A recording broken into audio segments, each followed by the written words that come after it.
ans. Et depuis le mois de mai 2019, j'ai une tumeur au cerveau qui n'est pas opérable et qui est extrêmement fatigante, qui appuie sur tout ce qui est moteur à droite. Et j'en peux plus. On m'a dit que j'allais rester comme ça, en France. Alors, j'ai fait appel à des médecins en Belgique pour organiser une euthanasie, parce que j'ai envie de partir, j'en peux plus. Je peux pas rester comme ça, sans vivre. Les médecins français ne le comprennent pas. Et je suis très reconnaissante, vraiment très reconnaissante. Et pleine de gratitude pour ces médecins belges qui font ce qui est humain et digne, sans souffrance. J'ai pas peur de la mort. J'ai pas peur. Mais oui, j'ai peur de vivre comme ça. Je peux pas, c'est pas possible. Je sors dans la rue, je me cogne partout. Et au bout de 5 minutes, je rentre et je dors 3 heures. Voilà, c'est ma journée. Je suis désolée. Je vous aime. S'il vous plaît, pardonnez-moi. Merci.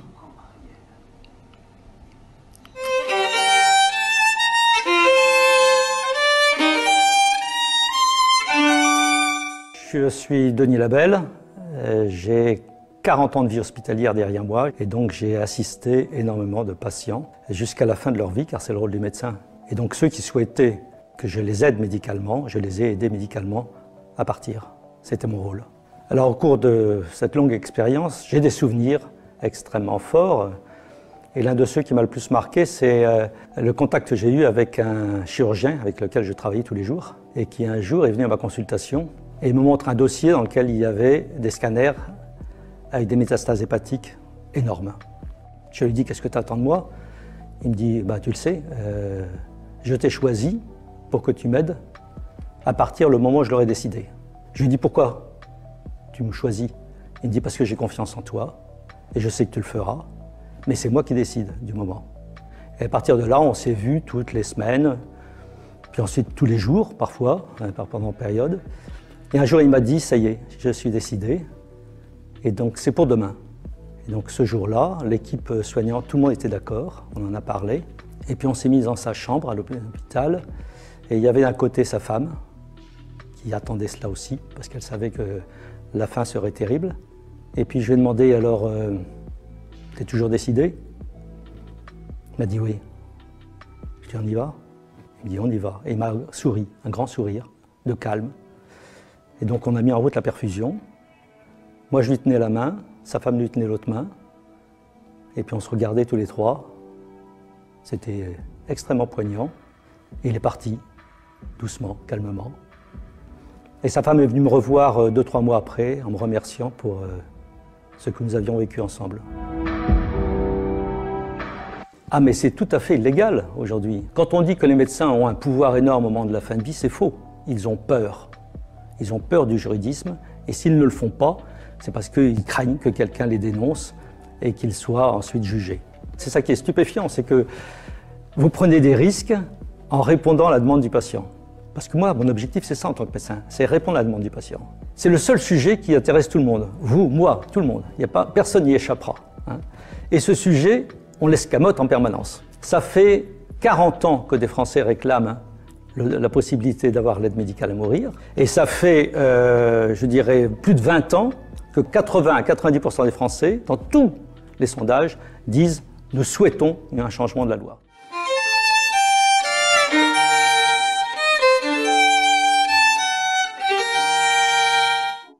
Alors, bonjour à tous. D'abord, je suis très heureux de pouvoir parler à des personnes qui sont convaincues de la justesse de notre combat. Et je voudrais partir d'une remarque de Denis Labelle tout à l'heure qui disait que la mort et la vie renvoient l'une à l'autre, sont très intriquées l'une dans l'autre.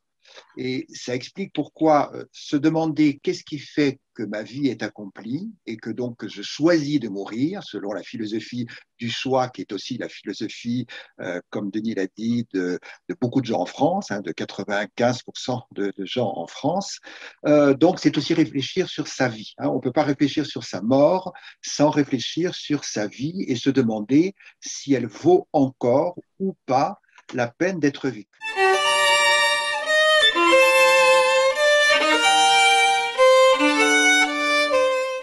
Bonjour à tout le monde. Donc, je tiens tout d'abord à remercier tous les gens qui m'ont soutenu et qui continuent à me soutenir dans cette affaire judiciaire qui, pour le moment, n'est pas terminée, qui risque de durer longtemps.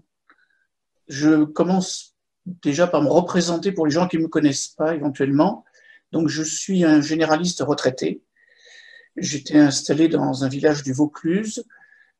Pendant 35 ans, j'ai exercé la médecine générale et j'ai travaillé également dans un hôpital local et j'ai participé à la création de lits identifiés de soins palliatifs, en gros une petite zone de soins palliatifs. Il y avait d'abord 4 lits et maintenant 8 lits.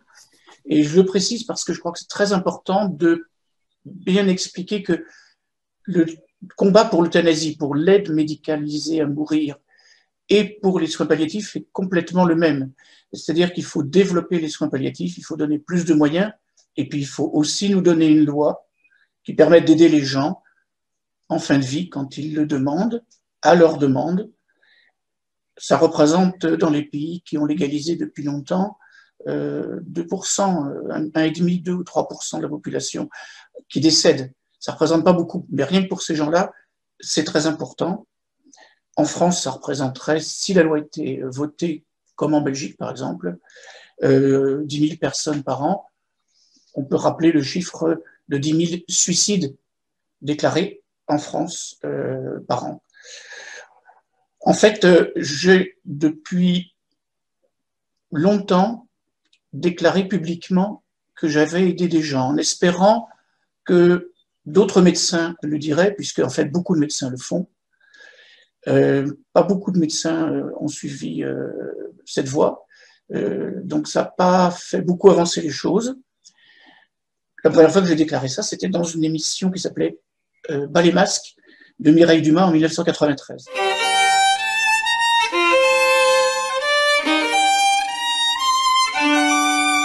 Et maintenant, la vieillesse est en train de casser aussi mon audition. Je porte déjà un appareil. Et donc, la qualité de la vie est perdue. Et ça me donne une douleur psychique, on peut dire même existentielle. Cette douleur existentielle, on ne voit pas sur l'extérieur, on sent à l'intérieur. Mais ça peut être aussi profonde qu'une douleur physique qui est causée par une maladie qui donne des métastases dans le cancer, dans les os, dans le squelette, et c'est une douleur terrible. Moi aussi, je réfléchis à la mort. Mais je pense que quand j'ai tout perdu, c'est pas moi qui est sorti de la vie, c'est la vie qui est sortie de moi. Et j'ai entendu parler de Dignitas en Suisse, et donc je suis devenue membre, comme ici dans les associations françaises, aussi l'association en Suède, et j'ai décidé que je vais frapper à la porte de Dignitas pour demander, s'il vous plaît, est-ce que je peux mourir assisté? D'accord, et ça a été accepté. C'était accepté. Après, tu as dû fournir un grand dossier, répondre à des questions. Oui, j'ai fourni un dossier, j'ai écrit ce que je pense et pourquoi.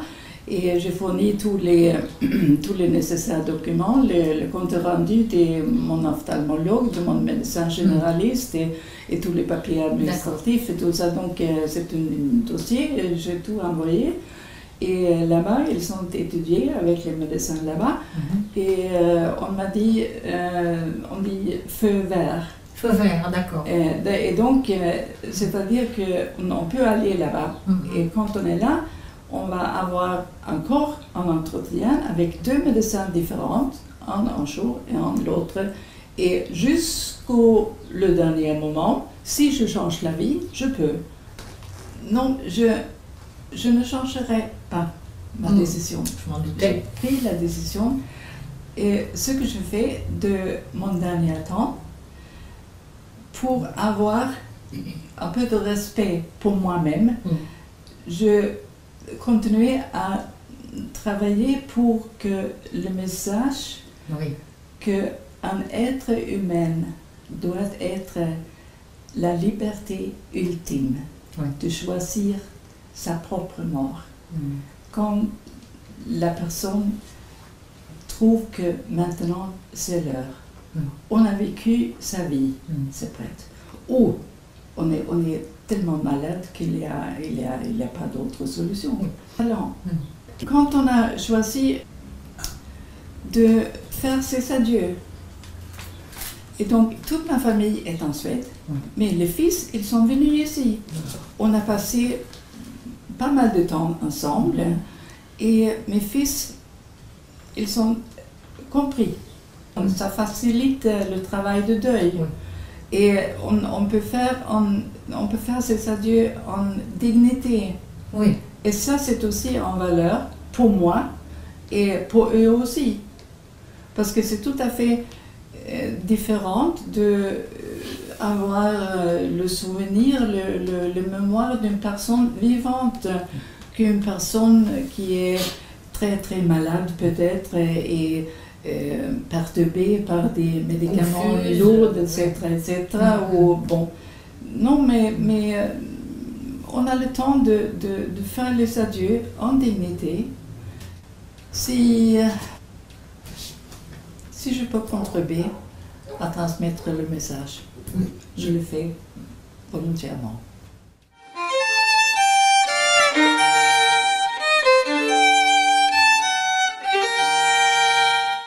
L'infirmière, quand elle est venue, a pareil appelé le réseau de soins palliatifs, mentionné la respiration très impressionnante qui était celle de Charles à ce moment-là, qui nous angoissait beaucoup, parce que je me demandais s'il était en train d'étouffer. Et la réaction du réseau de soins palliatifs a toujours été la même, c'est-à-dire qu'il fallait attendre de voir avec la petite augmentation de sédatifs, voir si Charles risquait de se réveiller ou pas. Vers 1h de l'après-midi, il a recommencé à s'agiter et sa respiration est redevenue à nouveau très impressionnante. J'ai rappelé le réseau de soins palliatifs et je leur ai dit, écoutez, voilà, moi je me demande s'il se réveille, je me demande s'il est en train d'étouffer, s'il se rend compte qu'il étouffe, est-ce qu'on ne peut pas faire quelque chose? Est-ce qu'on ne peut pas mettre la morphine en plus? Est-ce qu'on ne peut pas faire une injection intraveineuse? La réponse du médecin, ça a été, écoutez madame, ça ne serait pas éthique. On n'était plus dans la situation de la sédation profonde et continue parce que on avait tout travaillé pour que cette sédation puisse être mise en œuvre. 48 heures avant sa mort, ils disent finalement on ne la fait pas.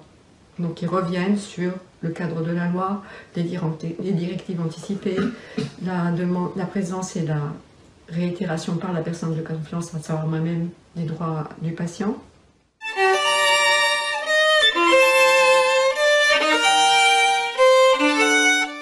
Je pense que nous sommes tous, et pas uniquement les médecins, des êtres humains. Et moi, je suis très sensible au problème de la souffrance et il m'est incapable de dire non à un patient atteint d'une maladie grave et incurable et de lui dire « revenez l'année prochaine », ce qui est un peu la base de la loi Leonetti. Actuellement, donc, ils acceptent en France les sédations profondes et terminales que chez des patients en phase avancée. La Belgique ne veut pas devenir le mouroir des pays qui ne veulent pas progresser dans des lois sur les soins de fin de vie, etc. Bon, pourquoi il y a des oppositions? Oui. Pourquoi il y a des oppositions? Une amie française m'a dit quelque chose qui m'a interpellé. Il y a l'or blanc. J'avais pas encore entendu cette expression. En fait, l'or blanc, ça veut dire tout ce qui tourne autour des patients âgés qui ont des cheveux blancs. Et je ne connaissais pas cette image. Bravo à cette dame que j'aime beaucoup. Et en fait, l'or blanc rapporte beaucoup. Quand on parle d'or blanc, il y a les lobbies pharmaceutiques, bien entendu, il y a les EHPAD, les maisons de repos, etc., etc. C'est une des grandes causes d'opposition. Il y a la lâcheté des dirigeants politiques, des gouvernements, et il y a aussi évidemment les religions, les 3 religions monothéistes, qui font qu'il y a des oppositions continuent à progresser. Il y a des raisons politiques en France, etc. Il va y avoir des élections, etc.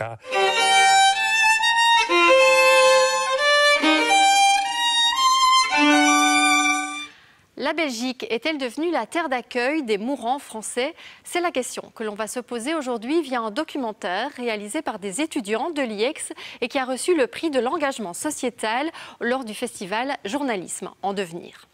En France, des sondages montrent que 9 personnes sur 10 sont favorables à l'euthanasie. Elle reste pourtant interdite.